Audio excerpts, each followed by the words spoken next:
What's up guys, bienvenue dans cet nouvel épisode de la playlist IoT Community, une playlist où on parle de sujets liés à l'IoT, des projets de l'IoT, d'Internet des objets, des porteurs de projets, d'experts dans le domaine, etc. Abonnez-vous donc à la chaîne si vous souhaitez être informé ou notifié lorsqu'un nouveau contenu sera disponible. Surtout si vous êtes intéressé par la tech en général et la tech africaine plus particulièrement. Je suis Jordi Bayo, fondateur de la communauté IoT Cameroun. Aujourd'hui, j'ai avec moi Sanix Darker, un développeur camerounais et l'un des meilleurs de son domaine, connu grâce à ses contributions et travaux que vous pouvez retrouver sur Internet. Avec Sanix, on a eu plusieurs problèmes pour pouvoir réaliser ce talk, liés notamment à des attaques de nos sessions Google Meet, dû au fait que l'invité était pas mal connu sur Twitter. Donc certaines personnes tapis dans l'ombre ont essayé à plusieurs reprises de nous faire une démonstration de force sur le talk, programmé depuis pratiquement un mois et ayant plusieurs membres inscrits à travers le monde étant intéressés pour écouter ce qui allait se dire pendant le talk. À tout cela, nous vous prions de nous excuser. Nous croyons avoir appris de nouvelles notions de cybersécurité malgré nos contre-attaques ce jour-là. Quant à comment l'attaque s'est déroulée, je vous invite à suivre la vidéo et aussi à la fin vous aurez un bref résumé de ce qui a été dit et de comment on a procédé pour finalement faire le talk. Le thème de ce jour étant Cloud and IoT Data, il était important pour nous de répondre à des questions liées notamment à comment se traitent les données dans leur cycle de vie en IoT, c'est-à-dire de la collecte à leur consommation. Je vous invite donc à suivre entièrement la vidéo pour être édifié sur le sujet.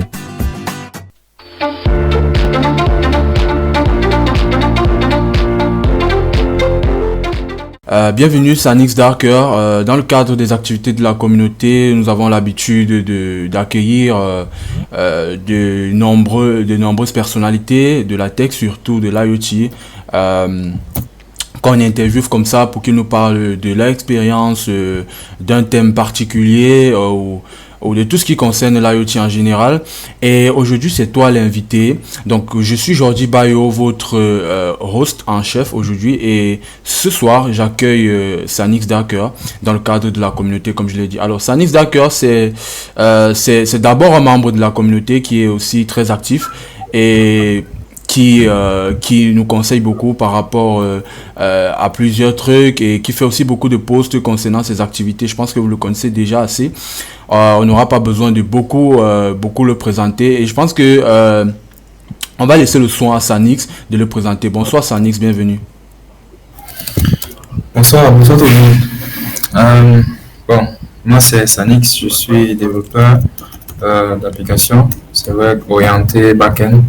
Je fais beaucoup de dev, mais bon, j'ai aussi une partie un peu électronique, dont je n'en parle pas beaucoup. C'est pour ça que j'ai sauté sur l'occasion quand Jordi m'a parlé de cette interview en fait. Donc, ouais.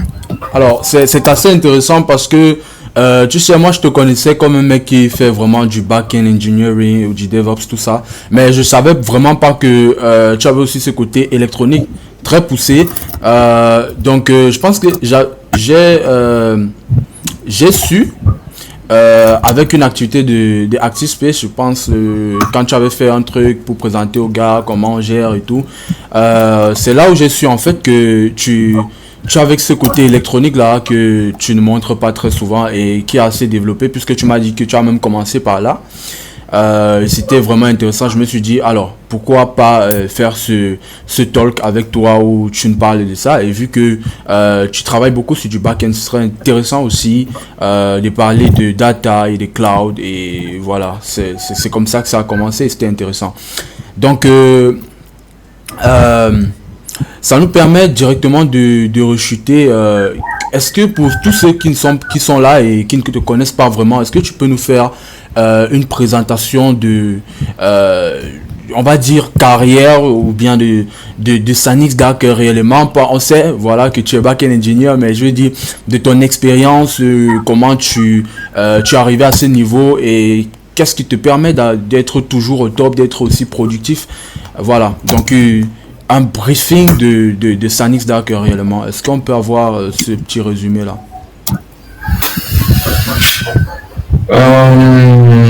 Bon, je sais pas entrer. Je sais pas par où je vais commencer, mais bon, en fait, Je dirais que je suis quelqu'un d'extrêmement curieux. Euh, et j'aime comprendre comment les choses fonctionnent, comment est-ce que comment les choses sont faites en fait, Ok. comment est-ce qu'à l'intérieur ça marche et tout. Je pense que c'est une compétence que toute personne dans la tech doit avoir parce euh, que ce soit les connaissances que j'ai en termes d'électronique et les connaissances que j'ai en termes de dev, je vais pas te dire que l'université m'a appris quoi que ce soit en fait. Ce sont les choses que j'ai eu à expérimenter moi-même. C'est vrai que c'est en résultat, il y a eu beaucoup d'appareils qui se gâtaient à la maison parce qu'il fallait que j'ouvre pour voir comment ça allait l'intérieur dans des PC comme ça. Donc c'est comme ça que j'ai fait mes premiers pas en électronique. Ouvrir la radio, savoir pourquoi est-ce qu'il y a un bruit qui sort de là. Euh, Ouvrir, faire repasser, ouvrir les télés. Euh, Essayer de comprendre pourquoi est-ce qu'à l'intérieur il y a beaucoup de fils et à l'extérieur on voit les images et les odeurs, on a le son et qu'on sort. Me mettre à faire des recherches.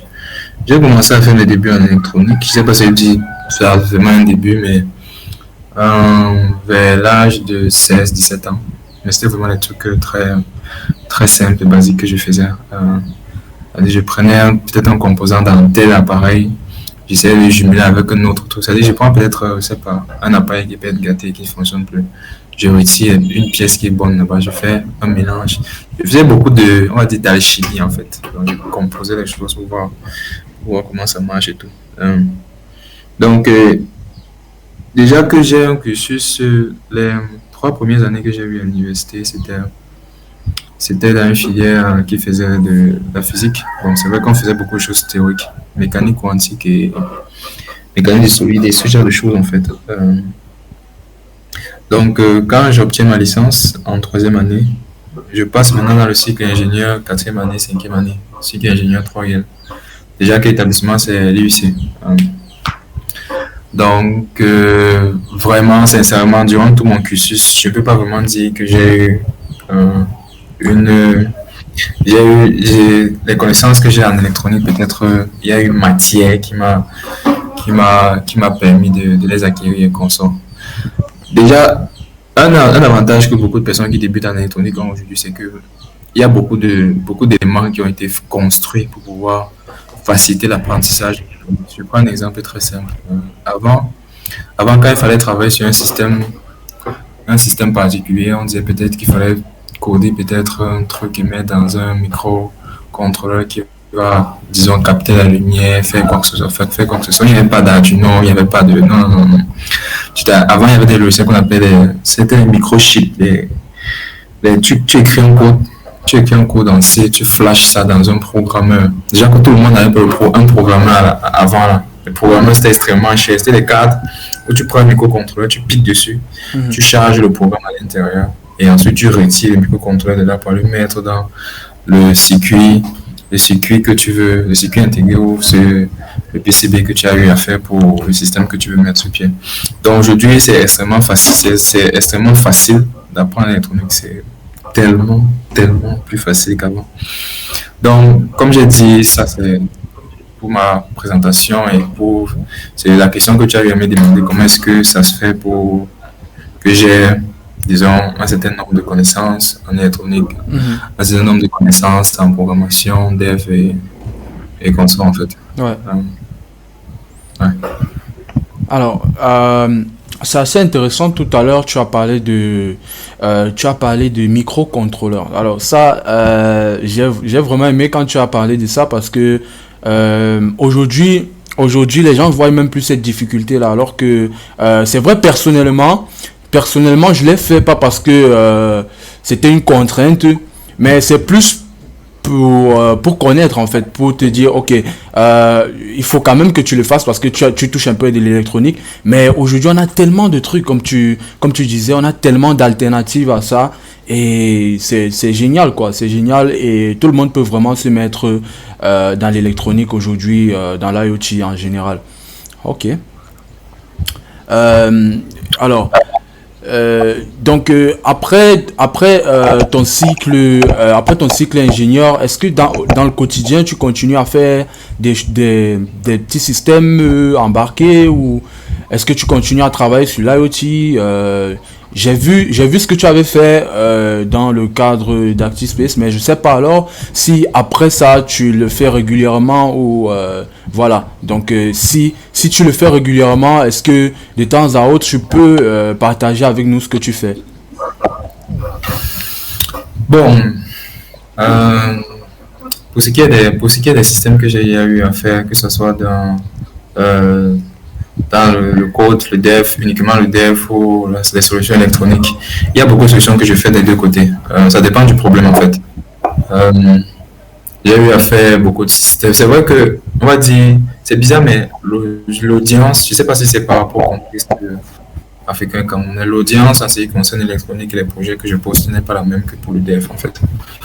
Euh, Ok. Très souvent, quand je conçois un système ou une application, c'est pour résoudre un problème spécifique. C'est-à-dire, bon, c'est vrai que je suis assez flemmard. Donc, très souvent, quand j'ai la possibilité d'automatiser un process, je cherche une solution simple et qui peut faire le job, en fait. Une solution simple et peut-être assez, assez intéressante.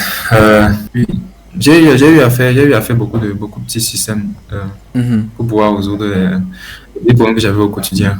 Je prends un exemple très simple, peut-être NeoBuild. Je sais pas pour certains qui connaissent NeoBuild. Il y avait un souci. Le souci que j'avais, c'est que je payais mes factures. Tu sais, c'était avant que les comptables peuvent payer comme ça. Ce que je faisais avant, c'est que quand il fallait payer ma facture, il fait que je me lève, je me déplace pour arriver là-bas. Et ma facture, même mettre en rang pour pouvoir payer. À défaut, j'utilisais Orange Money. Mais pour ça, il fallait à tout prix que j'attende ma facture arrive. Ou je consulte sur Internet pour tout le temps taper et payer ma facture. Ce que j'ai fait, c'est que j'ai automatisé le process. Bon, dans ce projet, j'ai eu à faire un merge en fait. J'ai fait un merge par rapport à certaines compétences au niveau du dev, certaines compétences au niveau de l'électronique. Comment est-ce que le système total fonctionne? Ce qui se passe, c'est que, premièrement, le système arrive sur Internet en tant qu'un client. Il fait comme s'il naviguait, il arrive sur le site de Neo, il consulte mes factures. Bon, avant d'arriver là-bas, il se connecte en fait. C'est-à-dire qu'il entre, un peu comme si je me connectais normalement, avec mon email, mon password, il se connecte, il arrive sur mon dashboard. Et sur mon dashboard, il clique sur le tableau des factures que j'ai. Mhm. Quand il clique sur le tableau des factures que j'ai, il repère les factures qui ne sont pas encore payées. Dans les factures qui ne sont pas payées, il récupère la colonne qui correspond au prix.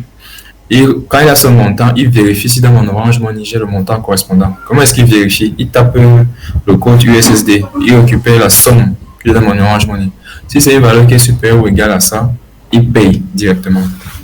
Quand il paye, il enregistre dans le log pour me dire qu'il a eu à faire ce paiement. Donc, pour pouvoir faire ça, ce que j'ai fait, c'est que j'ai implémenté un scrapper qui fait tout le taf. Quand il finit de récupérer les métadatas, c'est-à-dire le montant qu'il faut payer pour la facture et consort, il passe maintenant le relais à la partie électronique et consort pour pouvoir faire ça. J'ai fait ça tourner dans une Raspberry Pi, en fait. Donc, Cool. j'avais un Raspberry Pi et j'avais le modem USB 3G Mhm. d'Orange. Mhm. Donc, je m'appuie à l'intérieur. Ce que je faisais, c'est que j'utilisais comment ça s'appelle? Modem Manager, la version CLI.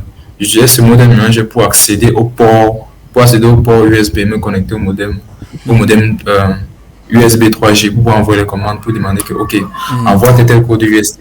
Parce que le modèle USB en lui-même, c'est une sorte c'est un microcontrôleur par entière. On va dire, il a ses propres, oui. Et il faut envoyer des commandes pour pouvoir avoir des réponses en contrepartie. Donc, j'envoie les commandes, OK, paye ma facture, fais comme ça, fais comme ça. Donc, tout ce que j'avais à faire maintenant, c'est qu'il fallait seulement que je mette ma Raspberry Pi sur tension. C'est-à-dire qu'il fallait seulement qu'elle branche et que je sois sûr que dans mon compte Orange Money, j'ai toujours un montant, disons, supérieur ou égal à 5 000 par exemple. Donc, j'étais sûr, je ne gérais plus les factures. J'ai fait comme ça pendant 4-5 mois. Je ne gérais plus les factures. Donc, quand la facture arrivait, le bot vérifiait dès qu'il y avait la facture, il paye automatiquement. Je ne gérais plus ça. Il y a ça. Il y a aussi d'autres solutions que j'ai eu à faire, beaucoup plus avec Arduino. C'était dans l'automation en fait, c'est-à-dire peut-être arriver chez moi, éteindre et allumer mon frigo, mon ventilateur, peut-être, parce qu'il y a un ventilateur peut être au niveau du salon, j'ai un autre ventilateur au niveau de la chambre. Ok. Je vais peut-être éteindre au niveau du salon sans devoir me lever. Je connecte mon ventilateur à un ESP8266 qui est connecté à un relais. En fait, l'ESP8266, c'est un composant Wi-Fi. C'est un composant Wi-Fi qui reçoit les entrées et les sorties en termes de radiofréquence Wi-Fi, en fait. Mais lui aussi peut jouer le rôle de microcontrôleur à part entière, en fait. C'est-à-dire qu'il a la possibilité, tu as la possibilité de flasher un programme à l'intérieur de lui. Donc, c'est vrai qu'il y a des variantes comme le Node MCU et autres. Donc, ce qui se passait, en fait, c'est que j'avais un serveur qui tournait. Le serveur tournait sur un ESP principal. Et tous les autres appareils se connectaient directement à cet ESP avec une fréquence précise pour pouvoir savoir la commande qu'ils doivent exécuter dans le temps, en fait. Je ne sais pas si tu me suis un peu. Ouais. Donc, ce que je faisais, c'est que j'envoyais maintenant la commande pour dire, OK, je vais éteindre peut-être mon ventilateur qui est au salon parce que j'ai la flemme de me lever du lit et éteindre ça. Tu vois. Je vais éteindre mon frigo qui est au niveau de la cuisine parce que j'ai la flemme de me lever. Donc, ce que je fais, c'est que j'envoie deux commandes. J'envoie deux commandes au niveau du serveur. Le serveur reste, il sauvegarde les commandes. Entre-temps, il attend que chaque personne se connecte. Parce que chaque système se connecte au niveau du serveur. Il vérifie s'il y a un log qui le correspond. S'il y a un log qui le correspond, OK, il exécute la commande qui correspond à ça. Donc, il y avait beaucoup de requêtes comme ça. Bon. Bref, ça, c'est un autre truc. J'ai eu à faire d'autres trucs en parallèle, des veilleuses automatiques, des consoles. L'un de mes plus récents projets, bon, j'ai deux autres récents projets, mais il y a un dont je ne peux pas en parler encore. L'un des plus récents, c'était vraiment un caprice assez. J'étais assez dérangé quand j'arrive à peut-être je travaille et que je veux rentrer peut-être plus tôt.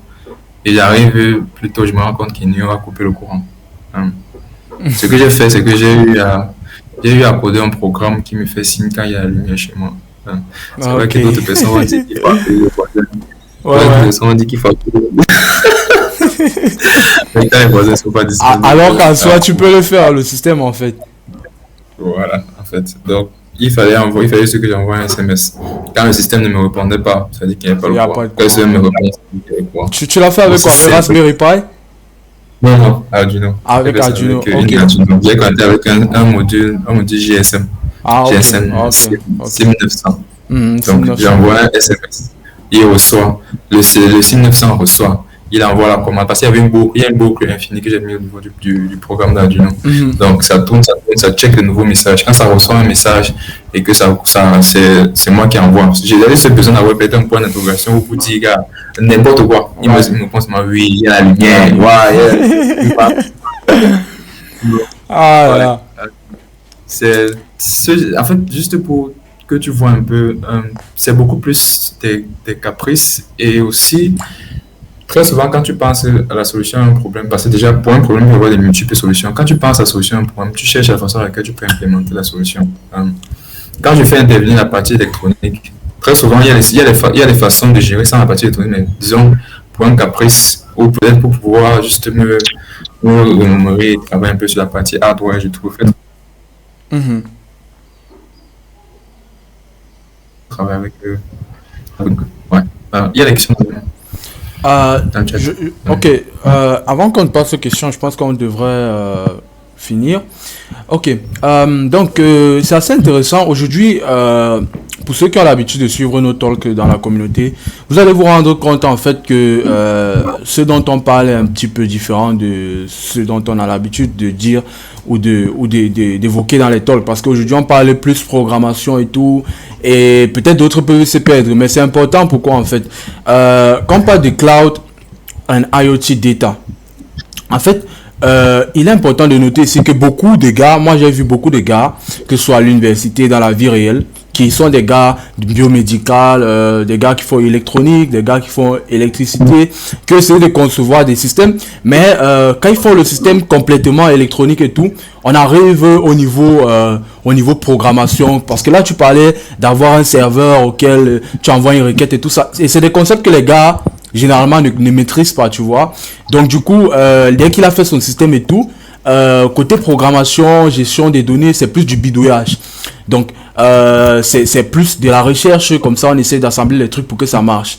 Donc du coup, c'est pour ça que c'est important pour nous de mentionner aujourd'hui le fait qu'on a un cloud et on a nos données.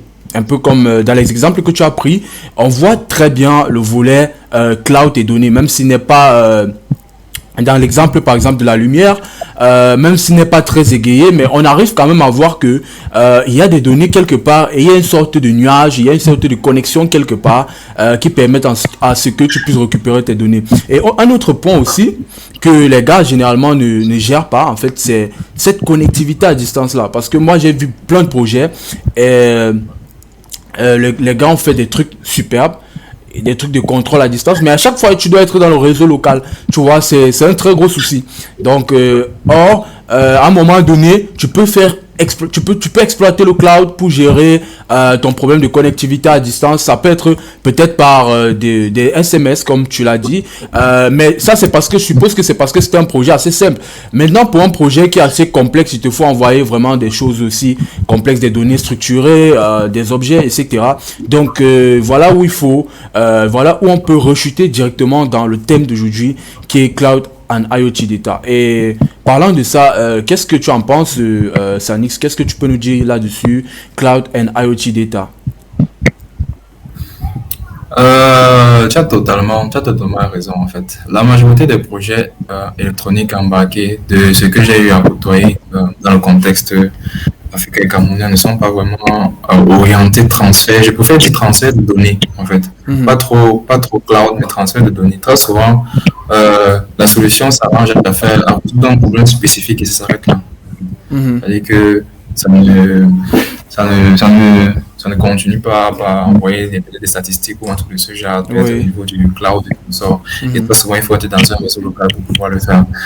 Juste pour ajouter quelque chose en parenthèse, c'est que j'ai eu à avoir une solution, quand même une rare solution qui a été implémentée par un pote à moi. Il cherchait un moyen d'envoyer des données d'un système qu'il a eu directement sur le cloud. C'est-à-dire, quand on parle de cloud, ce sont les serveurs Internet. Mais l'endroit où le système était dans les endroits vraiment très reculés. Donc, à défaut, s'il y avait un signal qui passait, c'était maximum peut-être le GSM avec. Donc, ce qu'il a fait un interfaçage. Il a envoyé d'abord le SMS par rapport à la donnée. Quand le SMS est arrivé sur le module USB GSM qui était connecté maintenant à son ordinateur. Son ordinateur maintenant prenait le SMS, décortiquait pour envoyer maintenant l'information au niveau du cloud. Ok. Ouais. C'est quelque chose qui n'est pas très présent. Bon, je sais pas trop si c'est nécessaire, mais il fallait que je puisse présenter un peu. Quand on parle de IoT, de quoi est-ce qu'il s'agit d'abord? Pour ceux qui ne connaissent pas. Oui, pour ceux qui ne connaissent pas. Quand on parle de IoT, c'est Internet of Things, c'est l'interconnexion des éléments. Bon, très souvent, vulgairement, on dit IoT, c'est beaucoup plus de hardware. Actuellement, quand on parle de hardware, il y a deux principaux. Je vais dire principaux, mais c'est pas que ça. Deux principaux outils que vous devez avoir pour commencer ou débuter dans tout ce qui est électronique et hardware. Il y a probablement l'Arduino. L'Arduino qui est très connu par beaucoup de personnes qui débutent. L'Arduino, c'est une sorte de microcontrôleur qui est posé sur un programmeur, en fait. Ce qui se passe, c'est que vous avez votre IDE, vous codez votre programme. Le langage de programmation, c'est le C++. Vous codez votre programme. Maintenant, vous téléversez, c'est-à-dire que vous compilez le programme, vous mettez dans l'Arduino. Maintenant, l'Arduino possède des entrées et des sorties. On a des digitales, on a des analogiques. En fait. Donc, quand vous voulez maintenant faire fonctionner quand on parle de système embarqué, on dit vous voulez automatiser un process, c'est-à-dire lancer le moteur ici, éteindre la lumière ici, qu'on sort. Vous connectez maintenant ces différents éléments à toutes ces entrées et sorties, en fait. Et maintenant, en fonction de votre programme que vous avez écrit, il va savoir, OK, il doit allumer ceci, fermer tel interrupteur et faire comme ça. L'Arduino, à la différence de la Raspberry Pi, c'est que la Raspberry Pi, c'est un ordinateur. Donc, quelque chose que vous avez remarqué, c'est que sur un Arduino, les éléments sont montés en surface uniquement, c'est-à-dire au-dessus. Alors que sur la Raspberry Pi, c'est monté au-dessus et en dessous. Parce que ça, c'est un ordinateur. Il y a tellement de composants sur cette carte, sur ce PCB. La RAM, le microprocesseur et tout ce qui va avec. La seule différence entre un Raspberry Pi et votre ordinateur, c'est peut-être la batterie interne. votre ordinateur, quand vous allez l'éteindre à 17h, vous allez allumer peut-être 2 heures plus tard, vous allez voir qu'il est 19h. Parce qu'il y a une batterie interne qui a continué à faire l'incrémentation de l'horloge. Sur Raspberry Pi, il n'y a pas ça. Donc, c'est l'une des rares différences. Il y a d'autres différences, mais c'est l'une des rares, vraiment des rares différences. Donc, si demain je suis en train de développer un système qui est censé communiquer avec le cloud, par exemple, on va dire ça comme ça. Sur l'Arduino, je vais écrire un seul programme. Je vais écrire un programme, peut-être en C ou je sais pas trop quoi. En C++, je l'injecte ici à l'intérieur. Quand je l'injecte à l'intérieur, je fais la connexion avec l'Arduino à différents composants qui vont se connecter peut-être au niveau du cloud. Ça peut être un ESP8266. ESP8266, c'est un module électronique qui permet de se connecter, qui permet de gérer les connexions Wi-Fi. Donc, Wi-Fi, ça veut dire qu'on va passer de Arduino qui envoie une information au module Wi-Fi. Le module Wi-Fi envoie une information au niveau du modem. Le modem se connecte maintenant au niveau du FAI pour envoyer maintenant les données différentes au niveau du cloud. Ça, c'est comme ça que va fonctionner votre Arduino. Maintenant, à la différence de la Raspberry Pi, c'est que la Raspberry Pi, pratiquement tout est déjà embarqué dessus. Mais si vous écrivez un programme, vous pouvez choisir, soit vous écrivez en Python, soit vous écrivez en C ou n'importe quoi. Quand il va tourner, il va maintenant utiliser peut-être les ports, ça peut être un port réseau comme celui-ci, le RJ45. Le RJ45, ou vous utilisez un port USB peut-être qui va se connecter peut-être un modem USB 3G pour envoyer des données à l'extérieur et qu'on sort. Donc, quand on démarre un Arduino, le programme se lance automatiquement. Mais quand on démarre un Raspberry Pi, on doit lancer le programme manuellement. Mais il y a une autre façon de le faire. Vu que Raspberry Pi tourne sous Raspbian en fait. Bon, il y a plusieurs autres dérivés. Raspbian, c'est une version de système d'exploitation Linux en fait. Donc c'est une version de système d'exploitation Linux, mais qui a été faite pour une Raspberry Pi. Donc derrière, dans un système Linux, il y a ce qu'on appelle les services. C'est un peu comme des systèmes qui peuvent se lancer automatiquement quand on redémarre le process. Donc, si vous travaillez dans les systèmes embarqués et que vous développez une application de ce genre qui est peut-être sur une Raspberry Pi, vous allez devoir faire en sorte que ça soit un service. Sanix, une minute s'il te plaît. Eddie, tu pourrais mettre mute sur ton micro. Essayez de muter vos micros s'il vous plaît pour nous permettre d'évoluer. Merci beaucoup. Ok, ouais. Super. Bon, j'avais pratiquement fini. C'est tout ce que je vais préciser ces deux éléments et dire que actuellement, si on veut se lancer dans l'IoT et consort, c'est par où on peut commencer. C'est vrai qu'il y a beaucoup d'autres trucs à côté, comme des composants un peu plus complexes, plus simples et tout. Mais ça sont des bons trucs pour débuter en fait. Ouais. Quand on veut utiliser un Raspberry Pi, on le connecte directement à un écran en fait. Ils ont en général des ports HDMI.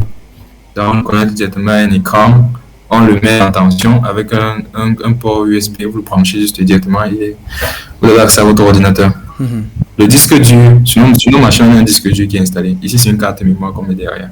Donc, ouais, c'est tout ce que je voulais ajouter. Super. Alors moi, vraiment bravo, j'apprécie cette présentation. C'est vrai que je l'avais pas programmé en fait pour ce mythe, mais c'est intéressant de pouvoir revenir là-dessus. Justement parce que moi j'ai une certification Google IoT Cloud et je pense que c'est par là qu'on commence en fait, parce que quand je commençais la certification, on commence par te dire ok, voilà les types de cartes qui existent en termes de communication avec le cloud et que tu peux utiliser. Et là tu as fait une présentation vraiment très cool de Raspberry Pi et Arduino. Qui sont des choses qui sont pas, on va dire ça comment, c'est accessible sur le marché camerounais. Si vous n'avez jamais essayé, moi je vous conseille vraiment d'acheter un module comme ça et de commencer. Après ça, il y a plusieurs autres, il y a les MT1 Nano, il y a les Jetson, en fonction du besoin que vous voulez faire. Donc c'est vraiment intéressant d'avoir fait le retour là-dessus et surtout d'indiquer la façon dont on communique avec le cloud après. Tu vois, tout à l'heure tu as parlé de ton ami qui envoyait d'abord par message et ensuite qui décortiquait le message pour envoyer via internet. Tu sais, moi aussi je l'ai fait parce que actuellement je travaille sur un système, tu vois, un système d'eau qui va aider les gens dans d'autres pays comme le Ghana, parce que celui qui porte le projet avec nous, c'est des gars un peu d'Afrique, un peu de tout. Et là-bas, tu vois, il y a beaucoup de difficultés dans l'accès de l'eau et tout ça. Donc nous, on a voulu automatiser tout le process et tout. Et tu vois que directement dans ces villages-là, Internet n'est pas très accessible. Donc du coup, moi, j'ai pensé à faire un truc comme ça. Et je sais que ça va marcher, du coup. Mais après, je me suis dit, ok, on a quand même la communication Internet satellite. Donc, pourquoi ne pas explorer cette option, vu que de toute façon, avec la triangularisation, sur tout point de la Terre, tu peux communiquer avec le satellite. Donc, on a essayé donc d'acheter les équipements nécessaires pour le faire. Et ça marche, hein. Ça marche, c'est des choses qu'il faudra peut-être tester. Ça marche. C'est toujours un peu comme un GSM, mais avec le satellite connection. Donc, tu travailles derrière. Bon, c'est vrai, il y a eu la difficulté, vu que je partais sur un truc Python, et tu vois, à ce niveau, tu te rends compte que tout n'existe pas en Python, quoi. Donc, donc, tu vas pas tout trouver sur Internet, et puis, du coup, tu es obligé à un moment de mélanger C et Python. Après, tu fais les services, tu es obligé. Donc, tout ça, c'est aussi le challenge qu'il y a au niveau de l'IoT, de pouvoir interconnecter tes différents scripts et tout. Et comme tu disais, utiliser les services et tout ça, c'est vraiment intéressant. Alors, moi, il y a une personne qui lève la main. Je ne sais pas si on prend la question ou on continue. Bueno. Ok. Bueno, ouais, j'ai quelque Ok. chose. Vas-y, tu as la parole. Essaie d'activer ton micro. Bonjour, bonsoir. Bonsoir. Bonsoir. Bon, vous allez m'excuser un peu là. Moi, ici surrondé, donc je n'exprime pas bien en français, mais bon, je vais me débrouiller quand même, tu vois. Bon, j'ai quitté le Rwanda, ça fait 4 ans, bon, en venant d'ici au Cameroun. Je faisais le cybersécurité et la dev. Ok. Et bon, vu le projet de ici là, bon, ça m'intéresse un peu. Et comme, bon, je suis venu ici, bon, comme objet principal, c'était pour faire le partenariat et je dis comment en français. Tu peux t'exprimer en anglais si tu le veux. To speak in English. Speak in Yeah. English, there's no problem. Okay, thanks. So, I came from Rwanda, it's been like 4 years, and you know, the main objective was to make partnerships with what we can like offer them help and you know associate ourselves through different projects, right? So when I see these guys projects, you know, it sounds interesting and I wanted to know how I can get in contact with him.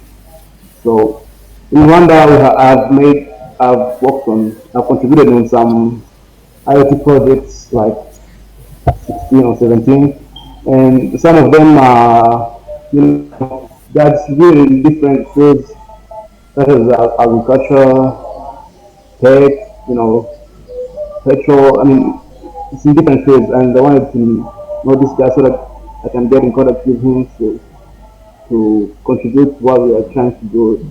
You know, I'm sure that.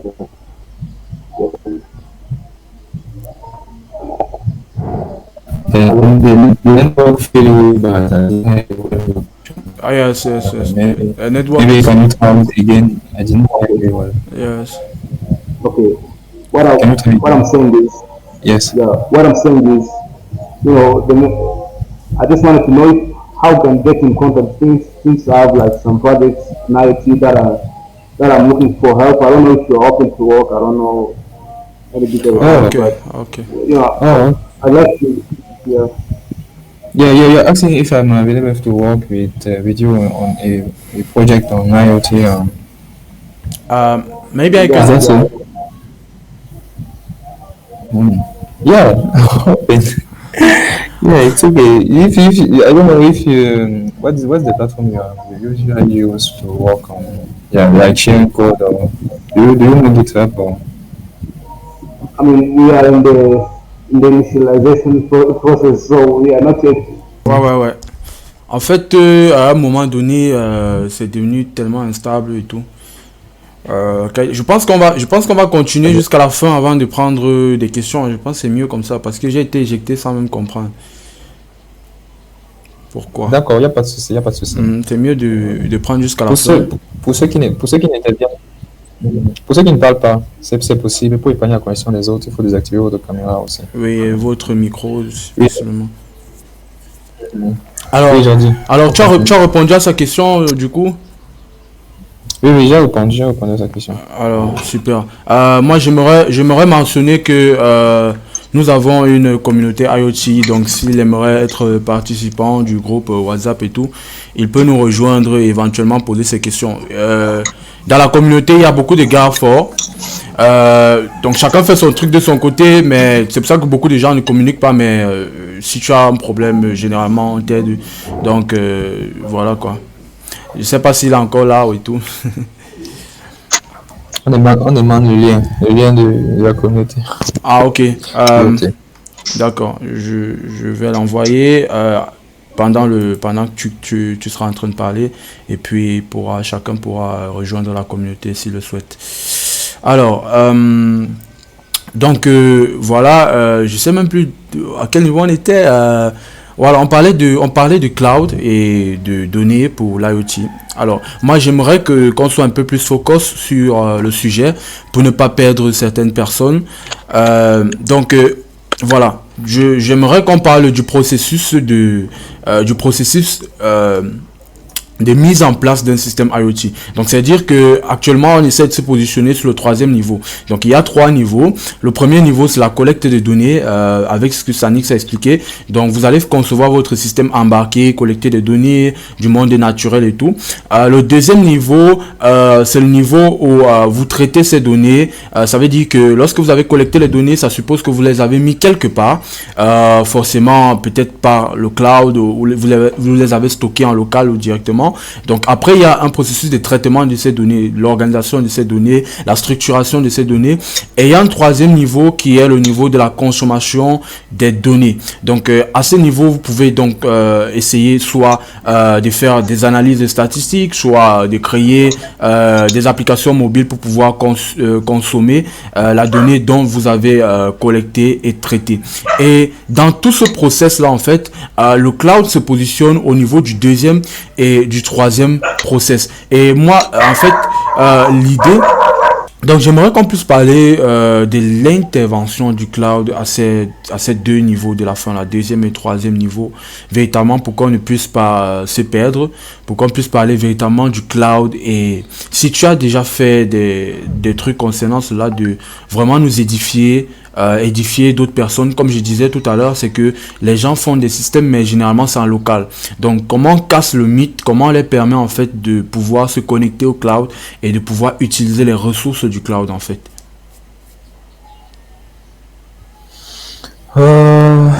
Comment gérer le cloud avec les différentes solutions. En fait, très souvent, ça dépend beaucoup du programme, de ce qu'on cherche à faire, en fait, du système qu'on est en train de mettre sur pied et de la solution qu'on est en train de vouloir aux autres. Donc,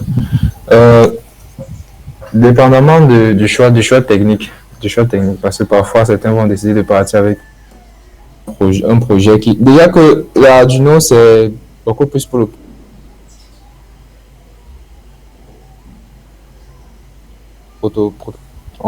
On utilise notre microcontrôleur pour établir les connexions et mettre sur un vrai CPU imprimé, sur un vrai PCB et tout. Donc, quand on parle de cloud, pour pouvoir gérer... En fait, le cloud, c'est quoi? Le cloud, c'est les nuages. Le cloud, ce sont les serveurs. Le cloud, c'est Internet, en fait. Donc, quand on parle de cloud dans l'IoT et cloud dans le hardware, c'est beaucoup plus, premièrement, sur le transfert des données qui vont partir du système électronique vers le serveur, ou peut-être dans le sens inverse, la récupération de données qui vont venir d'un serveur.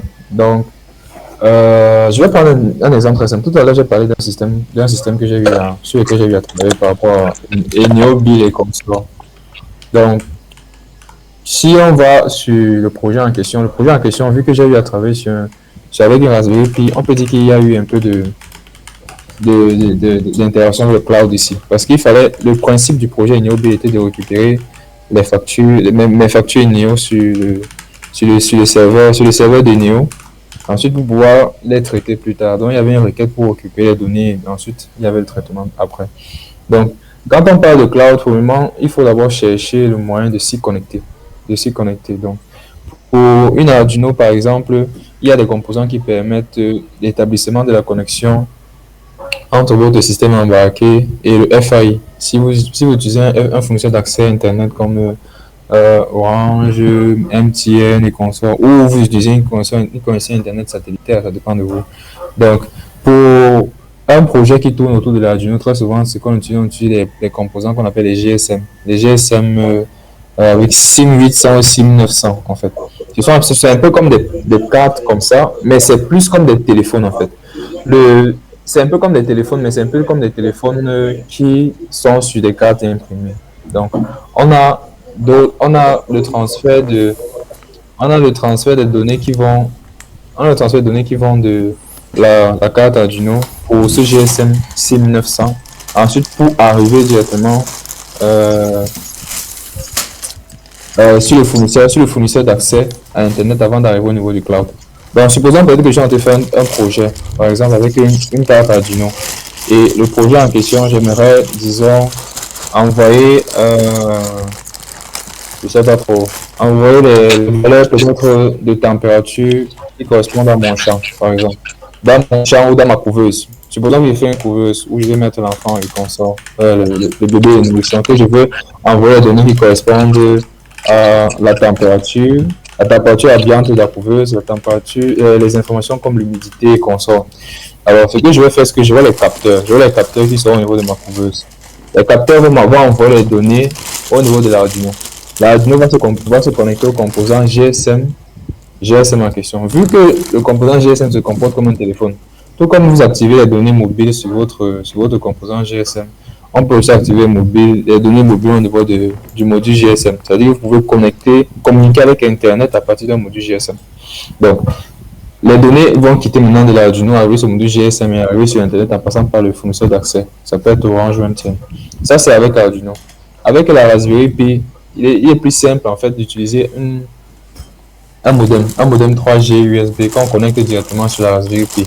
Donc, si la Raspberry Pi maintenant veut se connecter au niveau du cloud, tout ce qu'il doit faire, c'est de communiquer avec le modem en question et puis qui passe par le fournisseur d'accès avant d'envoyer les informations au niveau du cloud. Donc, que ce soit pour l'envoi, soit pour la réception, vous avez seulement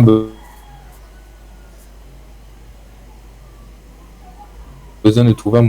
Ça peut être un truc, ça peut être un connexion Internet satellitaire ou ça peut être autre chose. C'est tout ce dont vous avez besoin.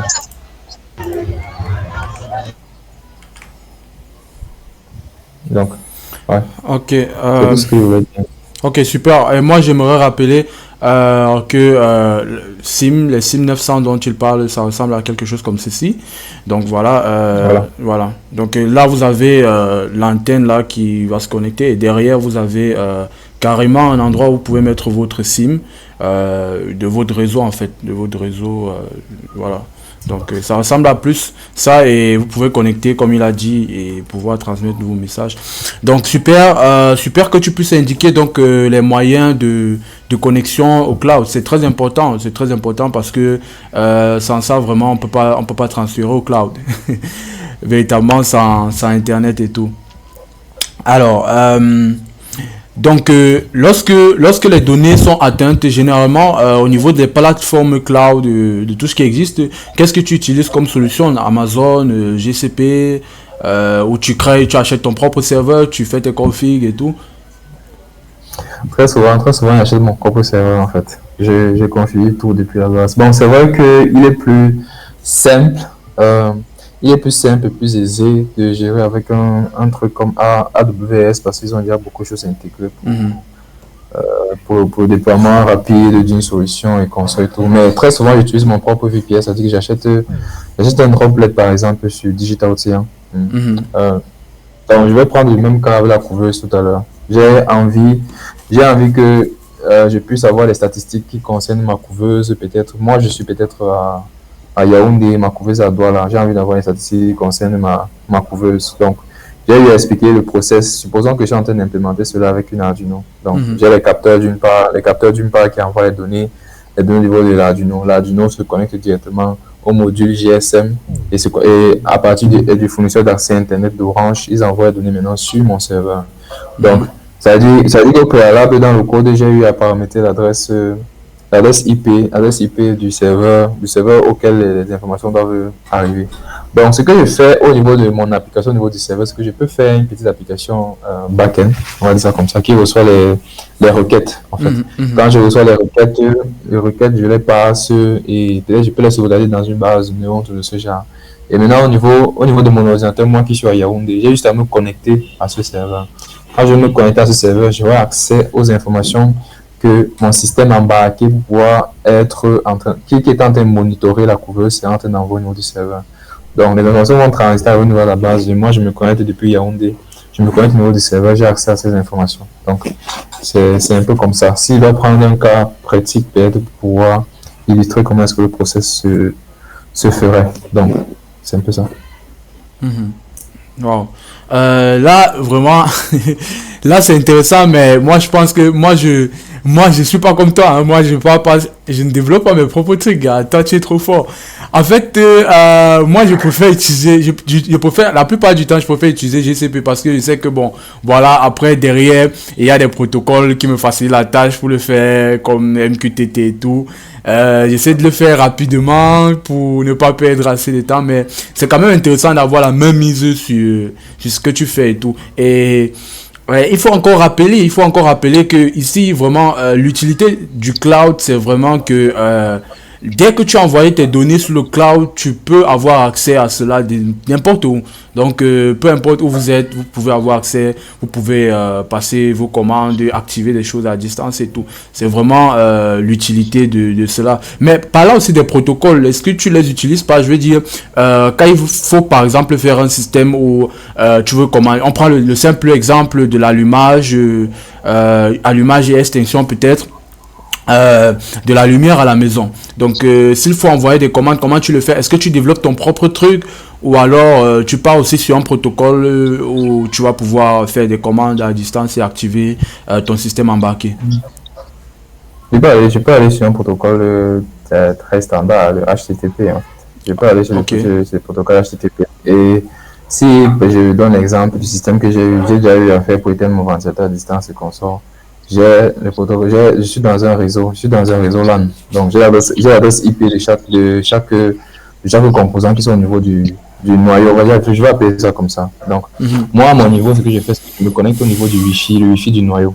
Quand je me connecte au niveau du Wi-Fi du noyau, j'ai accès à une page que j'ai prédéfinie au niveau du noyau. Donc, quand j'envoie la requête HTTP à ce noyau pour demander que, OK, éteins-moi le ventilateur. Il sait que le ventilateur, c'est l'adresse IP X.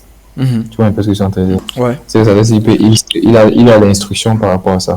Maintenant, vu que j'ai programmé les rotations au niveau de chaque différents éléments qui sont connectés au noyau, après un certain nombre de temps, il va se connecter au niveau du noyau. Il va voir que la dernière instruction qu'on lui demande de faire, c'est de s'éteindre.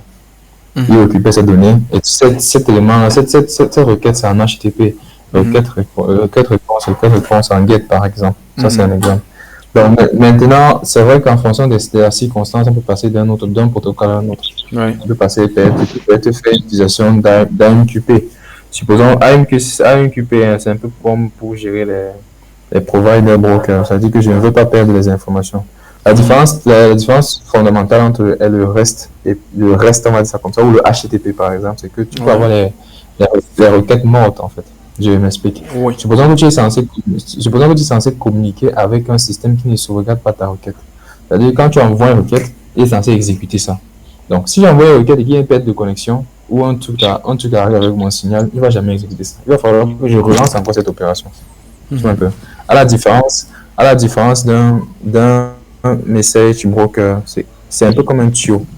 Donc toutes les informations que sont en train d'envoyer à l'intérieur, ce qui est sûr, c'est que les informations vont disparaître quand elles seront consommées.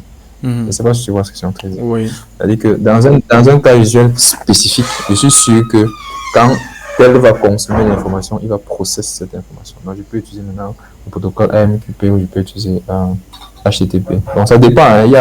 Il y a beaucoup de protocoles. Ça dépend de tellement de choses. En fait. Ça dépend du projet que tu es en train de faire. Ça dépend de Ça dépend de beaucoup de choses. Tout à l'heure, il y a une question qui s'est posée. Bon, quand tu es parti, j'ai commencé à présenter le truc. Par exemple, il y a quelqu'un qui a posé la question de savoir que pour gérer, si peut-être il y a un contrôle d'un taxi à distance, par exemple, comment ça peut se faire? Bah, ça peut être un inconvénient avec le HTTP. Si on gère la requête avec le HTTP, par exemple, supposons que la voiture est en vive allure et je veux que la voiture fasse un virage vers la droite, par exemple. J'envoie la requête pour que la voiture fasse ce virage vers la droite. OK. Maintenant, j'envoie la requête pour que la voiture cesse de virer, pour qu'elle puisse se stabiliser dans le virage. Mais j'ai une perte de connexion. La requête ne part pas. La requête ne part pas. La voiture va continuer de virer, va entrer dans le trou. Pourtant, si je gère avec un message provide broker et consort, c'est que ce qui est sûr, c'est que il n'y aura jamais de perte. Et là, l'information va disparaître du tuyau quand elle sera consommée. Je ne sais pas si tu vois un peu ça. Oui. Et c'est vraiment ça, c'est... Et là, vraiment, c'est effectivement le fonctionnement aussi des MQTT, parce que c'est aussi un protocole, comment je vais appeler ça, un PubSub en fait, Publish Subscribe. Et là, c'est ça. Derrière, c'est le même fonctionnement de pipe en fait, où tu envoies les streams de données et tout. Et ce qui est vraiment intéressant, moi, ce qui m'a plu vraiment avec ce protocole-là, c'est que en fait, quand tu envoies quand tu envoies une requête, tu as quand même un retour pour te dire, ok, il y a eu succès, c'est arrivé, c'est pas arrivé et tout. Donc, c'est vraiment ce qui me plaît bien avec ce protocole-là. Et comme tu as dit, avec un exemple pareil, ce serait vraiment intéressant de le faire ainsi. Ok. Donc, on a passé le niveau de connexion au cloud, du stockage. Tu as bien expliqué que tu prenais ton serveur et tout. Et maintenant, on arrive au moment où il faut faire consommer ces données-là. Donc, généralement, ça peut être les usages ou bien les consommations sont différentes en fonction de ce qu'on veut faire. Il y a par exemple quelqu'un qui veut faire peut-être consommer ça par son application mobile, ça peut être par des données analytiques et tout. Et si on prend ces deux exemples particuliers, je ne sais pas si tu as travaillé sur de tels systèmes, la consommation de tes données en fait, est-ce que tu peux nous parler de ça? Est-ce que est-ce que tu as eu à faire de l'analytique sur tes projets en utilisant le cloud? Si oui, avec quelle plateforme? Je pense par exemple à H2O, je sais pas, Power BI. Est-ce que et si tu as utilisé peut-être la consommation peut-être depuis une application mobile, comment tu as fait? Quel langage tu as utilisé pour programmer l'application mobile? Parce qu'il y a toujours ce problème là au Cameroun que bon voilà, les gars connaissent que lorsqu'ils ont fait leur système et tout pour faire l'application mobile, ils partent directement sur MIT App Inventor pour essayer de bidouiller quelque chose qui va durer. Mais la plupart du temps, ça ne marche pas pour tous les projets. C'est pas efficace, c'est pas pertinent de faire quelque chose de vraiment important, surtout sur les vrais projets. Donc, quel langage tu utilises dans ces cas-là et comment ça se passe en fait avec le cloud? Bon, je suis quelqu'un d'un peu têtu en fait. Je têtu dans la mesure où je sais pas, je me sens souvent un peu bizarrement crispé quand je dois utiliser quelque chose qui est déjà tout préconfiguré en fait.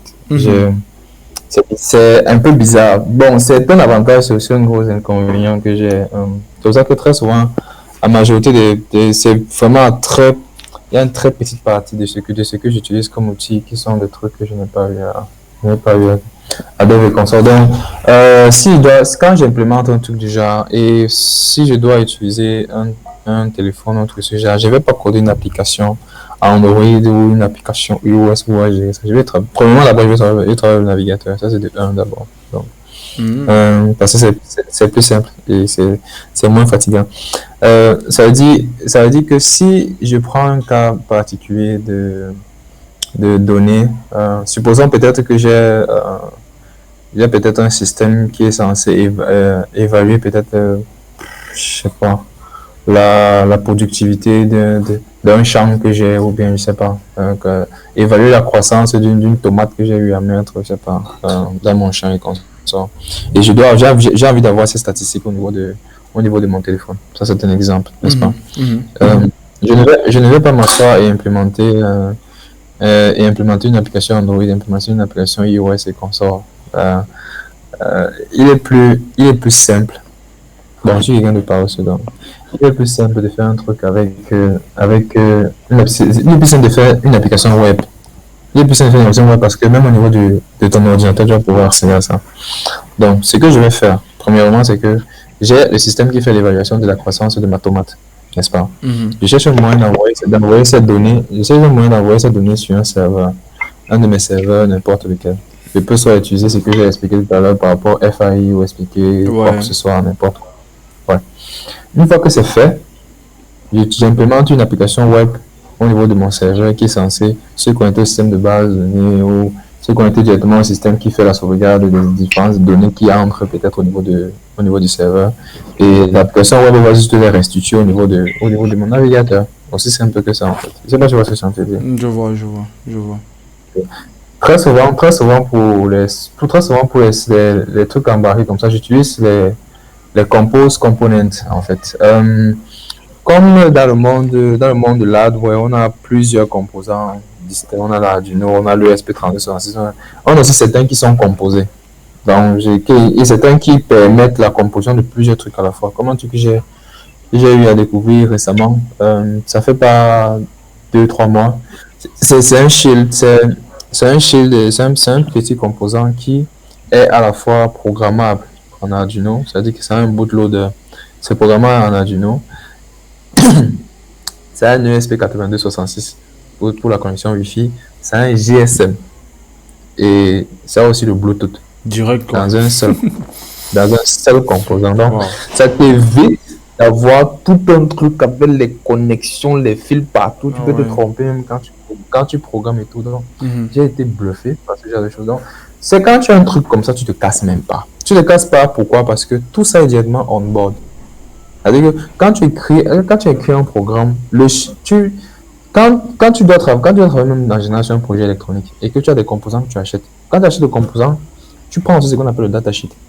Le datasheet te permet d'avoir la liste des entrées, des sorties. Comment est-ce que le composant réagit quand on lui envoie telle impulsion, comment communiquer avec le programme, comment avoir des données en entrée, comment avoir des données en sortie quand on envoie un certain nombre de données en entrée. Donc, dans l'exemple que j'étais en train de dire par rapport à l'évaluation de la croissance de ma tomate, ce que je fais, c'est que je positionne mon système près de ma tomate. Ok. Si le système a directement le module USB embarqué, il se connecte peut-être au modem Wi-Fi qui est juste à côté, à proximité pour pouvoir gérer la connexion Internet. Ou alors j'implémente directement la connexion avec le FAI, avec la puce qui est directement embarquée dessus. Ça dépend. Donc, je suis bien sûr dans un cas où je suis loin, je n'ai pas une portée de Bluetooth ou de Wi-Fi, mais je vais accéder quand même à données. Donc, les données maintenant, quand il y a déjà que pour envoyer les données, on n'envoie pas les données, comment dire. Bon, moi, quand je travaille sur mes projets, je n'envoie pas les données, je n'envoie pas des singletons très souvent. Très souvent, j'envoie des paquets. Parce que le problème avec les singletons, c'est que ça décharge rapidement. Les impulsions électroniques, c'est vrai qu'on arrive à ce niveau quand on doit gérer on va dire 100 000 requêtes peut-être par jour. On arrive peut-être à juste des stades, on doit chercher comment économiser les choses. Ouais. Donc, si je dois envoyer un singleton chaque fois qu'il y a une nouvelle information, ça va fatiguer ma batterie et ça va poser problème. Donc, ce que j'envoie, mais là aussi, ça dépend du système, non? Parce qu'il y a aussi des systèmes où tu vas avoir un en temps réel, au lieu de faire un batch. Oui. Je suis dans un système, je suis dans un cas précis en fait. Il y a des systèmes que c'est clair que si tu gères avec une taille plus grosse, ça va demander plus d'énergie. Mais dans le cas où que j'ai pris avec, disons, une autre MCU ou un truc de ce genre, quand tu envoies un paquet, ça va consommer moins d'énergie que tu as. L'énergie que tu envoies les données arrivent au niveau du FAI, ça arrive sur le serveur, ça se sauvegarde dans la base de données.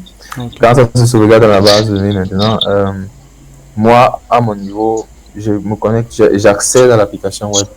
L'application web me donne toutes les informations qui concernent les data qui sont au niveau de la base de données. Mais ça récupère tout ce flot de données, mais ça me présente ça sur une façon plus lisible, sous forme de statistiques ou sous forme de record. Je sais pas si tu vois un peu. Donc. Wow, c'est intéressant là. C'est intéressant. Donc, disons que toi, tu es plus partant pour une consommation côté web, c'est ça? C'est Ok, ça. ok. C'est ça. Moi, C'est plus simple en fait, et ça couvre beaucoup de plateformes à la fois en fait. Je veux mhm, dire, ça couvre beaucoup de choses. Très souvent, les autres sont intéressantes parce que, bon, ça permet d'aller rapidement, mais si on te demande d'avoir un équivalent peut-être sur l'ordinateur ou je sais pas, tu vas devoir réimplémenter encore beaucoup de choses. mhm, Donc, très souvent, c'est vrai que pour faire passer par le web. Le web, parce que c'est aussi très flexible. Il y a beaucoup de choses que je peux changer moi-même, mhm, personnaliser. Donc, mhm. ouais. Et ce que tu dis là, c'est très important, hein. Peut-être d'autres personnes ne réalisent pas, mais en fait, le problème, c'est quoi en fait? Le problème, c'est que par exemple, moi, quand je développe des applications mobiles qui vont consommer ces données-là, généralement, tu te vois réimplémenter, c'est un truc, c'est un protocole, c'est un truc que forcément tu aurais pu éviter si tu faisais une consommation côté web. Mais après, ça dépend aussi du client, comme tu dis, ça dépend. Donc, si le client a plus besoin d'un côté web et tout, voilà, donc c'est intéressant. Et côté analytique, pour tes données cloud, généralement, tu utilises quoi? Tu fais tes propres stats ou bien tu utilises les outils dont j'ai essayé de citer? Comme tu m'as dit que tu étais un gars où je vois bien que tu aimes faire tes propres trucs. Est-ce que c'est le même principe pour le côté analytique de tes données? Tu dis pour le côté présentation. Non, je vais dire le côté... Présentation de la donnée dans les charts, oui, présentation des données oui, justement, dans justement. les graphes et consorts. Oui, Non, non, non, non. Il y a trop de solutions qui existent pour que je puisse dire, pour que je puisse. ça allait Non, en m'étonner fait, je là. veux dire, Mhm. c'est vrai que j'ai déjà eu implémenté un truc du genre, mais je suis Ok. pas allé en profondeur. J'utilisais les canvas en JavaScript pour afficher les données dans des graphes. Mais Mhm. c'était pas suffisamment, pour moi, c'était pas beau. Mhm. Pour moi, c'était Ouais. pas beau. Et c'était pas assez, comment dire, le rendering n'était pas pur, en fait. C'est-à-dire, quand ça chargeait les données, avant d'afficher le rendu sur le canvas, il y avait souvent des petits bugs. Des petits bugs, justement, qui ont été forcément résolus par d'autres personnes qui ont eu à travailler dessus depuis plus de 27 ans, mon frère. Donc, pour les jeux comme ça, j'utilisais quelque chose qui existait déjà. Mhm. Pour les charts, les relais, Et parce tout, qu'il y a ouais. tellement de magnifiques exemples. Il y a tellement de magnifiques exemples. Ok. Mhm. Ok, super. Je pense que le cloud, on l'a bien touché. On va sauter, on va arriver un peu aux questions. S'il y a des personnes qui ont des questions à poser avant qu'on ne passe au dernier point. Je vois en commentaire, il y a quelqu'un qui demande si on peut faire un résumé de tout ce qui a été dit. Je te laisse le soin de le faire. Mais il y a beaucoup de choses qui ont été dites. Alors, ok, je vais le faire. En fait, aujourd'hui, il était surtout question pour nous de parler de l'utilité du cloud et des données cloud, des données IoT dans le cloud en fait. Donc, puisque à la base il s'agit de l'IoT, il était surtout question de parler de ça en fait. Et avec Sanix, on a essayé de toucher plusieurs points. Déjà, il a touché le point côté électronique, dont je m'y attendais même pas. Le côté connexion au cloud, comment se connecter à Internet. On a parlé des protocoles, on a parlé des différents moyens, Wi-Fi, Internet, GSM, etc. Même connexion satellitaire, on a parlé de ça. Et à partir du moment où tes données arrivaient au cloud, on a parlé de comment tu pouvais utiliser un serveur. Est-ce que tu pars pour une solution existante comme Amazon Web Service, GCP Cloud, ou est-ce que tu prends ton propre serveur comme ce qu'il a dit en droplet sur Digital Ocean. Voilà. Donc on a aussi parlé de ça. On a aussi parlé vers la fin de comment consommer ces données côté client. Est-ce que vous partez sur une solution complètement mobile ou pour une solution web. Donc on a parlé de ça et on a aussi parlé du côté analytique de vos données parce que c'est important de connaître l'évolution de vos données pour pouvoir, pour le client par exemple, monitorer, de pouvoir prendre des décisions donc, par rapport à tout ce qui s'est passé. Donc voilà un peu le résumé de tout ce qui a été dit dans ces sessions. Sani, je ne sais pas si tu as des choses à ajouter avant qu'on prenne des questions. Non, non, pas grand-chose, pas grand-chose. Ok, Pas super. grand-chose. Alors, s'il y a des personnes qui ont des questions, on va les prendre pour 5 minutes et on va essayer de conclure. Connexion GSM, côté Arduino. Vous levez tout simplement la main et On vous passe la parole, pas forcément besoin d'activer la vidéo. Vous levez la main et vous activez mode micro, on vous donne la parole, vous activez le micro et vous posez la question. Ou alors vous pouvez aussi utiliser l'outil de chat. Intéressant.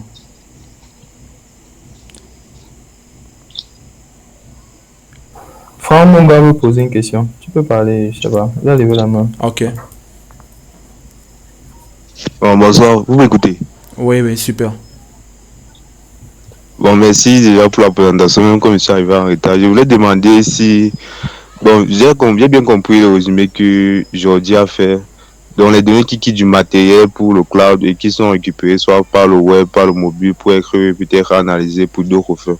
Maintenant, ma question, c'est celle de savoir si on peut aussi utiliser Firebase pour faire cela, comme pour le stockage, en fait. Ouais. Ok. J'ai une idée par rapport à ça. Est-ce que Sanix, tu veux répondre? Si on peut utiliser Firebase comme système de stockage de données quand on veut gérer, quand on veut gérer oui, on peut. En fait, je veux dire, Firebase, c'est un système de stockage, en fait. C'est un système de stockage de données, tout comme une base de données normale.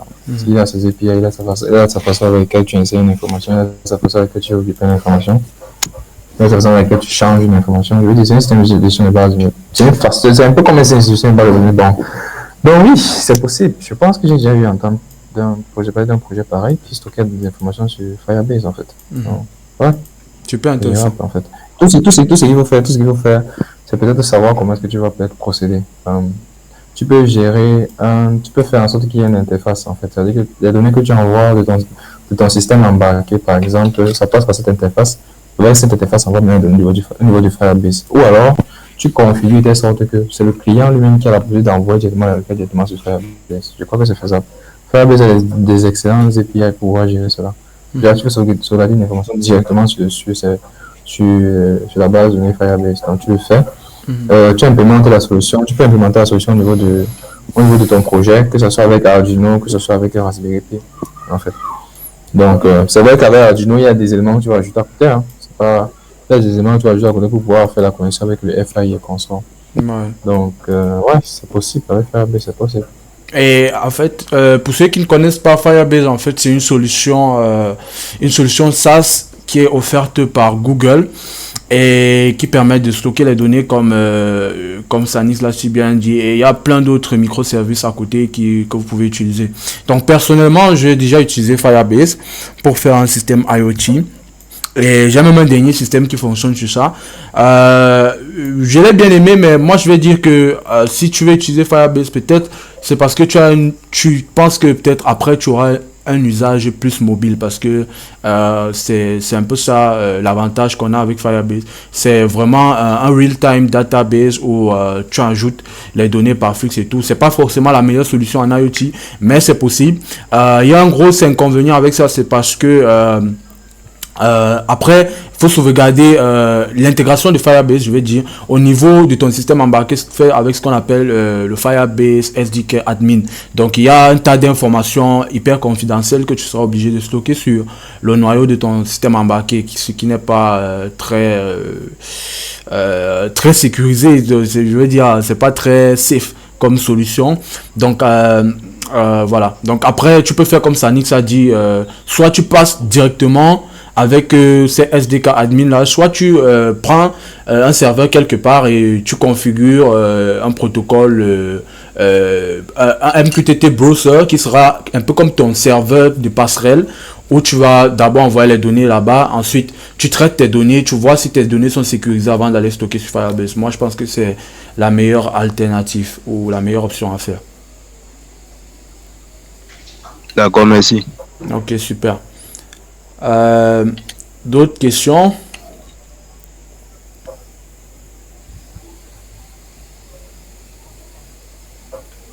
Ok, si on n'a pas de questions, on va essayer de conclure. Alors, Sanix, est-ce que tu as un message à passer pour tous ceux-là qui veulent être comme toi? Moi, par exemple, je te prends comme un modèle. Voilà, la dernière fois, je veux quand même te raconter une petite anecdote. La dernière fois, quand j'étais dans un endroit, j'étais avec ton cadet. Et voilà, je le connaissais pas. Donc, il était avec un de mes potes. Et il est arrivé, il causait, voilà, je l'ai pas géré parce que j'étais en train de travailler sur mes trucs. Du coup, il m'a salué, je n'ai même pas entendu parce que j'avais mes AirDots et j'étais en train de travailler. Et c'est après, quand j'allais eu mes AirDots, il y a une personne qui est venue dire, ouais, ouais, voilà, c'est le petit frère de Sanix. Donc, je dis, hey, voilà, oh, ok, comment chanter et tout. Il commence à dire, ok, donc tu me respectes parce que tu connais mon frère. donc, donc ça, c'était un peu marrant ce côté-là, de dire que voilà, ok. Il me dit, ok, parce que mon frère c'est Sanix, voilà, tu vas me respecter à partir de maintenant. Donc c'était vraiment intéressant et je tenais vraiment à te raconter ça, voilà. Donc comme pour dire quoi, vraiment tu es un modèle et c'est très intéressant pour que ce soit moi, que ce soit toute personne qui est dans la communauté. Est-ce que tu as un message pour ces personnes-là qui aimeraient avoir ton niveau? J'ai pas un niveau, je sais pas trop quoi. Ouais, mais tu as quand même un niveau. Non, j'ai pas. Je veux dire, je suis quelqu'un d'extrêmement curieux en fait. Donc, quand il y a quelque chose qu'il faut que j'implémente et qu'on sorte, j'ai la possibilité de le faire parce que j'ai eu à explorer beaucoup de choses. Je vais prendre seulement un exemple. Ça ne concerne pas le hardware ou l'électronique. Concerne la programmation, en fait. Je suis quelqu'un qui a touché à beaucoup de choses parce que j'étais curieux, en fait. Parce que j'avais envie de savoir comment ça marche, en fait. Donc, j'ai carrément touché à tout, en fait. C'est Ruby, PHP, tout. J'ai touché à tout, en fait. Parce que j'étais plus dans l'optique de comment ça marche. On me dit qu'il y a un nouveau truc et vu qu'il est sorti, j'aimerais bien toucher ça. Même au mobile, j'ai touché mobile, j'ai touché front-end, j'ai touché back-end, j'ai touché beaucoup de choses. Donc, c'est beaucoup plus curieux. Il faut être vraiment curieux. Même l'électronique. Donc, tout ce que, comme j'ai dit au début de la réunion, pour ceux qui n'ont pas suivi, mais quasiment tout ce que je sais faire actuellement, c'est pas l'université ni l'école qui m'a appris ça. C'est parce que j'étais curieux de savoir comment ça marche. Et même pas seulement dans le côté tech. J'ai beaucoup de connaissances en ce qui concerne l'astronomie, la biologie, la chimie des particules. Bref, tout ça c'est la curiosité, savoir comment ça marche en fait, savoir pourquoi est-ce que les choses sont faites ainsi. Donc, c'est ça, c'est la curiosité, gars. Je sais pas ce que je dis, mais je n'ai pas un semblant de niveau sur ce genre. Par contre, ce que je vais raconter sur mon petit frère, ça me surprend pas. C'est un grand blagueur, mais lui aussi, il est assez intéressant parce que récemment, il était en train de travailler parce qu'il a fait génie civil à la différence de moi. Il est en train de travailler sur un système de recyclage, en fait, un système de recyclage des plastiques. Et avec ça, il devait gérer la fabrication des parpaings, des briques, tout ce qui est solide, de matière solide en fait. Donc, il a conçu les moules lui-même. Il est en train de chercher à automatiser le process comme sur une chaîne de montage en fait. Donc, il m'avait envoyé les plans et tout. C'était assez complexe. Donc, il fallait que je l'aide sur certains trucs. Donc, même lui et moi, là, c'est un projet sur lequel on travaille ensemble aussi. Ouais, c'est tout ce que je peux dire, c'est qu'il faut être curieux. Il faut vraiment être. Quand il dit curieux, bon, il faut être curieux et il faut avoir le sens du sacrifice. Il y a certaines personnes qui disent, quand je poste peut-être un projet ou un truc de ce genre, comme peut-être ce que j'ai eu à faire récemment pour le chat vidéo sur le terminal, quelqu'un m'a demandé où est-ce que je trouve le temps pour faire ça. Si c'est quand tu postes parfois un projet, il y a ceux qui regardent le projet en surface, tu vois. Ouais. Et il y a d'autres personnes qui regardent le projet et qui arrivent, ils entrent quand même dans le code source, tu vois. Pour ceux qui entrent dans le code source, ils comprennent la façon dans laquelle j'ai eu à implémenter les choses et les difficultés dont j'ai eu à faire face. Ouais. Parce que quand je travaille dans certains de mes projets, j'aime beaucoup les commentaires. C'est-à-dire, dans cette partie-ci, peut-être, c'est casse-tête. J'ai préféré gérer ça comme ça, gérer ça comme ça. J'explique carrément, je travaille. Il y a des personnes qui arrivent et ils voient vraiment la complexité. C'est vrai que sur 10 à qui je partage mon projet, il y a 2 ou 3 qui entrent dans le code source. Et ça, c'est quelque chose qui me plaît beaucoup. D'autres s'attardent seulement ok, wow, cool. Great. Mais en surface, sans chercher même à tester. Donc, sur les 10, il y a parfois peut-être 4 personnes qui testent et j'ai 2 personnes qui entrent dans le code source. Donc, je vais en venir au fait que quand quelqu'un me demande où est-ce que je trouve le temps pour faire un truc aussi complexe, parce que même pour gérer l'affichage du frame de la caméra sur le terminal, j'ai eu implémenté des formules mathématiques pour décomposer chaque pixel en fonction d'un caractère, la densité de caractère. Donc, je veux juste te dire que c'est beaucoup plus des questions de sacrifice, en fait. Il faut faire beaucoup de sacrifices. Et, et savoir se dire que, bon, je ne fais pas ça c'est nécessairement parce que je veux avoir un profit derrière ou je sais pas trop quoi. Je fais ça parce que je trouve ça fun et que, bon, à la fin, je vais dire, waouh, j'ai aussi quand même à faire ceci et tout et tout. Donc, il y a le sacrifice, il y a la curiosité. Et le troisième élément, il y a l'humilité. Il faut être vraiment humble. Super. Ce sont les trois trucs. Ouais. Ok. Donc, voilà, on retient cela, tout ce que tu as dit. Moi, je vais ajouter, hein, moi, j'aime bien regarder ton code, en fait. Et bon, pas sur tous les projets quand même, mais j'aime bien regarder. J'ai commencé à regarder vos codes, si je vais dire ça comme ça, sur le projet OSS Cameroun. Ça m'a beaucoup intéressé. Du coup, j'ai commencé à regarder un petit peu. Le projet était vraiment intéressant. Et voilà quoi, donc c'est ça qui m'a poussé à regarder véritablement qu'est-ce qui se passe, qu'est-ce que les gars sont en train de faire, tester la plateforme et tout. Et moi je trouvais ça super intéressant. Je pense que avant de conclure, j'aimerais annoncer aux gens que on avait prévu de faire un truc, un petit projet en YouTube live, je sais pas 2 heures ou 3 heures, où on devait implémenter un système. Est-ce qu'on le dit là maintenant ou bien? Non, il n'y a pas de souci, Okay. C'était 2 heures, c'était 10 heures. Ah ouais. moi, je partais sur un truc de 10 heures. Donc, on commence tout from scratch avec toutes les erreurs possibles. Mais il y a aussi la possibilité de préparer un peu certaines choses pour ne pas trop perdre du temps.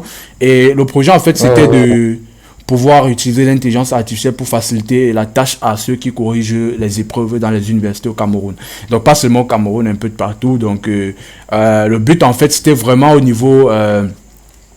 comment ils appellent ça, l'anonymat en fait, quand on dit on a anonymé moi je connais bien ce système là en fait, donc et quand on anonyme les cahiers de composition, après on revient prendre les notes et tout, il faut rentrer les notes feuille par feuille dans le système et ça fait chier en fait, parce que quand j'étais à l'université, j'ai un prof qui m'a dit que en fait, est-ce que vous pouvez essayer de trouver un moyen d'automatiser le process et directement, allez, je pensais au computer vision, je me suis dit on peut faire du traitement d'image, passer genre il filme carrément le livre ou je vais dire le cahier de composition et directement l'algorithme récupère la note, il le stocke quelque part, il envoie une API et tout et probablement même en ligne pour faire un truc peut-être en open source ou dans un premier temps on peut prendre notre propre serveur et on essaye de rendre ça d'abord open source pour que les gens testent, pour qu'ils voient est-ce que ça marche, est-ce que tu peux prendre un cahier, tu fais ça et après tu as une base de données ou une liste Excel des notes de tous tes étudiants avec les noms et tout. Donc c'est un truc qu'on voulait faire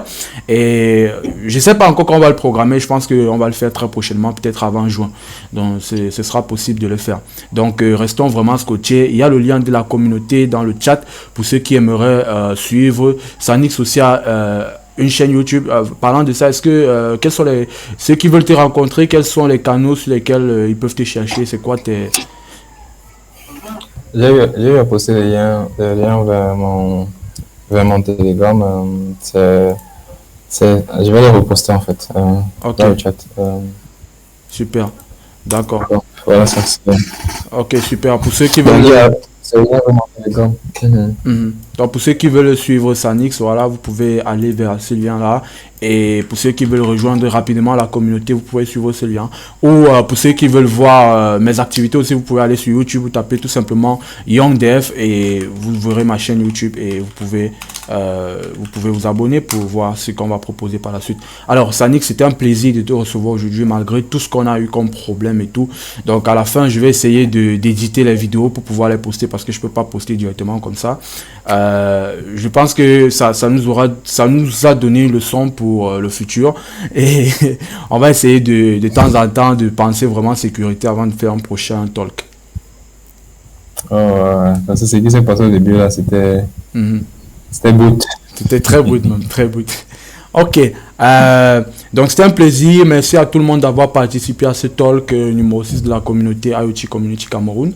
Je vous remercie énormément et on va se dire à la prochaine pour un nouveau talk. Bonsoir. Ciao.